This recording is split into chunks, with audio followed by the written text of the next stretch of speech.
Hey garden friends, welcome on back. Today we are going to take a little trip to Lowe's, and then I'm going to share with you what I bought and why. It was bargain rack, and I had a spectacular find that I felt so fortunate to be able to get.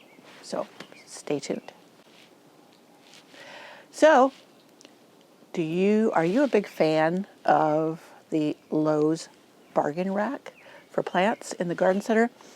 I'll have to say, in the past, I thought that our local Lowe's was kind of a loser as far as having decent plants. And come to find out, it really is timing. So if you as frequently as possible, stop in and check the bargain rack, you may find things that have been on your wish list and at a bargain price. That has been happening to me this year. I had a few things I got last year, more on that.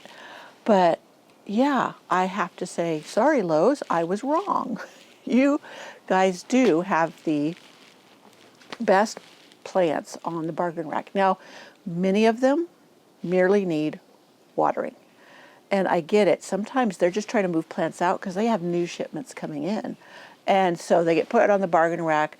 The medium that a lot of plants are started in does become hydrophobic, meaning it doesn't want to hold water. So if you just water it overhead, it's not going to do anything. It's just going to run out. So anyways, they get set back there. They do water them, but they don't always soak it up. So they can look really, really sad. Now I'm going to share with you, let me see, where are they? I'll go grab some plants that were on my wish list, but I didn't want to pay full price because they're kind of expensive, especially in the 1-gallon pots. But I've seen them in other gardens. They perform all summer long like gangbusters. They're just always bright and beautiful, full of flowers. And I really wanted some for my garden. Now, I didn't buy as many as I would wish I could have, but I'm on a budget right now. But I'm going to show you what I did get. And I'll be thrilled with it. I will be content. Part of being happy is learning to be content with what you can do. So I'll be right back.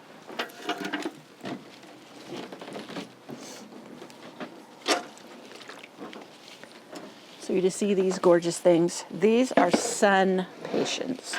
Now, impatiens, the ones you are probably familiar with, do better. They are for shade. These work in full sun. Let me turn it a little bit. You can see it a little bit better. And yeah, I got these pretty orange ones and then these fuchsia ones. Do I know where I want to put them? Nope, I don't.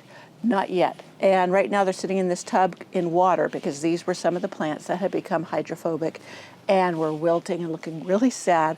There was a girl there looking at the same time I was, and she was like, I don't know if these are going to live. I'm like, they will live. Go ahead, buy them, put them in a pot of water to soak, and they will revive in a heartbeat. Mine, when I brought them home and put them in this container and put water in it, within an hour, they were looking beautiful again. So it was just a matter of needing water. When you become familiar with plants and how they work, especially perennials, these are an annual here, then you will know which ones that you find on the bargain rack are salvageable and will perform beautifully. I had got, let me see, quite a few of the Nepeta cat's pajamas on the bargain rack the year before last at a, like I said, bargain price. So I bought 7 or 8 of them, and I put them in my rose alley, the rose cottage garden, along the path, and they have been the best buy.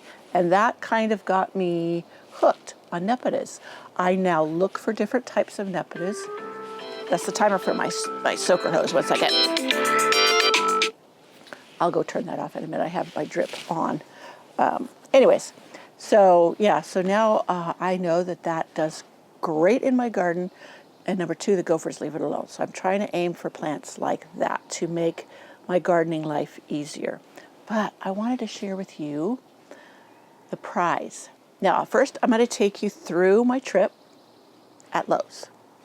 And I'll show you some of the plants they had on display. It was really pretty. And then I'll show you the bargain rack. Now, I know that the sound may be a little different. I'm doing a voiceover here. Here, as we arrived at Lowe's, and the gorgeous plants out front. And here, these pots. I wish I wasn't on a budget because those pots were on my list, that type of kettle look. And look at the bougainvillea. I cannot grow that here. But look at all the sunpatiens here. Just gorgeous. Some hydrangeas, which these type of hydrangeas don't do well for me because the late freezes blasts all the blooms. But look at all that bright, bright color. The grasses and steepas and other things here, those were really pretty. I need to put more of those in. And these daisies, they just caught my eye. Now here is 2 of the items on my bargain rack. I will share with you where I'm going to put those. And then the sunpatiens, my husband patiently waiting for me as I peruse the bargain rack. So that's what it looked like there that day. It changes so frequently. I had a friend who showed up on the day of a delivery arriving, and they had no room for the plants that arrived. So she was in there looking at plants, and the manager of the garden department said, "What do you want that's out here on the tables?" And she's like, well, there's a lot of things I want, but it's, how many can fit in my budget? And the gal goes, "I will give you 60% off any plant you want on these tables. You pick what you want." And I was like, I wish I would have been there. But yeah, so, it doesn't hurt to arrive on delivery day if they are hurting for space, because you can get some really good bargains. So anyways, I wanted to show you what I was so thrilled with getting, because last year I bought one of these and on a whim, just to give it a try, and it was so beautiful and performed so well. I will link the video of me grooming it and getting it ready, and then anyways, I'm going to show you that. Can you see this? I'm going to point the camera down a little bit. Or maybe I'll put it up on a stool of some kind. Oh, let me see right here, this pot. To pop it up into your view. And keep it there. See this? This is the Regensburg, I don't know if I'm pronouncing it right, what is it called? Regensburg tree rose. Now last year I bought one, and like I said, it thrilled me to death. Now I was hoping to find another one, but I wasn't holding my breath. How often do you find one year and then you find it again the next? Many times it's like the new stuff coming through. But maybe it's the trait of this one of performing so well that made it popular enough to bring back. Kind of like the iceberg roses. And speaking of iceberg roses, I went to a rose garden tour. It's a private rose garden tour of the president of the Mother Lowe Rose Society that I joined this year, and have been enjoying all the learning experiences with it. But her rose garden, it was absolutely stunning. And I did a video of the tour, and I didn't have my sound on. There was a mistake that was made, and it was all my fault. I was so excited when I got there, and I wasn't paying attention. Anyways, so I will have to do a voiceover or something with it. And it's so sad because she at first gives us a tour of the rose garden on a golf cart, and she explains all the areas. And I really wish I had that for you, but I will just do my best to talk you through it and share that with you. It was gorgeous. Now, what brought that to mind was when I said iceberg roses. She had a habit of, when she finds a particular rose that thrives in her area, she mass plants. She'll plant 4 or 5 of them together and gives them enough space to fill in. And then she interplants with other plants like Mystic Spire Salvia. She had that one planted with her iceberg roses. It was the most beautiful combination. Very simple, but elegant, and it wowed me. And I want to try to do that. So, now, icebergs are one of those. Many people, I wouldn't say poo-poo them, or they're not excited about them, because you see them everywhere here in California anyways, in highway strips or parking lots or whatever. And that's because they're so tough. And they just bloom and bloom and bloom. And if you want something like that, then iceberg is your rose. I have I don't know, you probably can't see right behind me. You can see the stem or the trunk. I have a burgundy and white iceberg rose tree rose. And my brother and sister-in-law, they bought 2 of just the white iceberg rose, tree roses. They were struggling. I was supposed to help them with them, and I haven't gotten down there. Yeah.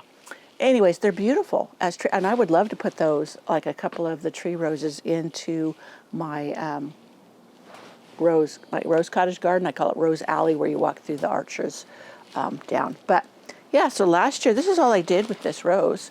The other one is sitting right over there. I do have a pot that matches the one that one is in. It's got some buds on it, and it overwintered just fine. I had it on my side porch so the heavy snows wouldn't break it, and it did great. So I'm hoping this one needs new soil. I don't know if you can see this, but I'll try and show you. But you see how this spongy stuff? That's usually peat moss. And that's the stuff that becomes hydrophobic, and that's why I don't use it in my potting soil mixes that I make myself. And I don't use coconut coir either, coir, however people pronounce it. Yeah, because it can do the same thing. Plus, neither one of them are really supposedly sustainable, but that's a whole nother discussion, and some people dispute that, and that's okay. That's just part of the animal of being in the gardening world. I think I have cut off all the blooms, the spent blooms, and then I see some little buds already on here, and I'll take off some of these leaves that are damaged. But yes, I will get this potted up in a pot like the other one. I would bring the other one over here, but it's heavy. I will probably give you a shot of it in a minute so you can see what I'm talking about. It's just a plastic pot that looks like a terracotta pot, but I would like 2 of them, these both, to be in the same type container so they match. And then I need to find where I'm going to put them. So I did not, like I said, anticipate finding another one, but very fragrant and just bloomed nonstop last summer here on my deck. So I'm hoping to have that again this year. So yeah, I got the impatiens. Oh, I also got a couple of containers. You know those instant filler pots? I'll show you what it looks like. But it had the bubblegum pink and I can't remember the other name of the super petunias, Vista super petunias, silverberry. That's what it is. And there's supposed to be a burgundy one in there too, but I haven't seen any evidence of it. I've only seen the bubblegum and the silverberry. So I'm going to put those in the front planters beside my sidewalk. And those were on the bargain rack too, and they were looking so sad I had to save them. Now, I have said before in the past that bubblegum doesn't always do really well for me, bubblegum Vista, in my climate. I think it's the cool nights, but I'm not sure. So we'll just try it again. We'll see. I know the silverberry worked well in my barrels out front. I had gotten like a little 4-inch pot and put out there with my roses there. So that is that, and I'll take you along. I'll probably take you along. I've got so many things going on that, yeah, I need to just get things done, and I don't always have time to video them for you. But anyway, so that was my latest Lowe's haul. I think that was it. The rose, the sunpatiens, and the 2 big potted petunias. Yeah, that's pretty much it. And I'm going to show you a picture. If you were here for planting up the red geraniums in the big galvanized tubs, the rectangular, they were really drink tubs. I did find them again at my local Walmart, and I took a picture of them on the shelf. I think it's a picture, not a video, but on the shelf, and they are like $19 now. When I bought mine, they were $14. So that's the way things are going. Prices are going up. So this is where the other tree rose is sitting for the interim.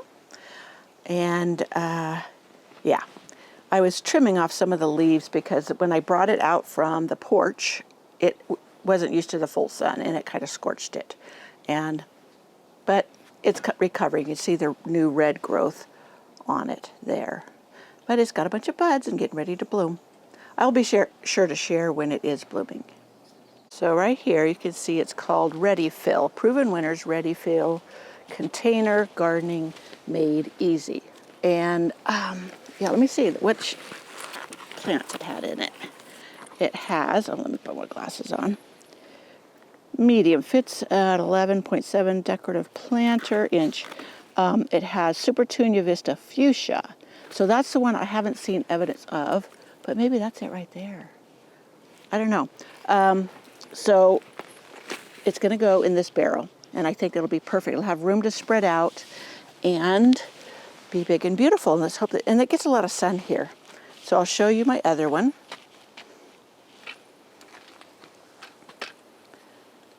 So this one is sitting right here in front of the barrel it's going to go in because I have to dig these roses out. One is an iceberg rose and the other is Glamis Castle. Both of these are white roses. I'm going to plant these together in an area with the salvia. Like I said, the gal had planted in her rose garden and was so inspirational. And I have another iceberg. So I'm going to plant them all together in a big grouping for impact. And so we'll see how that flies. So I hope you enjoyed this video. Come on back. I will have that rose tour for you. If you want to go back and see how I planted up those tubs, I will link that video as well. And yeah, I think we're good.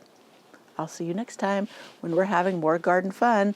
If I seem like I'm in a hurry, it is because there's so many things I've got to get done. So I should be more relaxed when I speak. So I'm not like, yeah. All right, bye.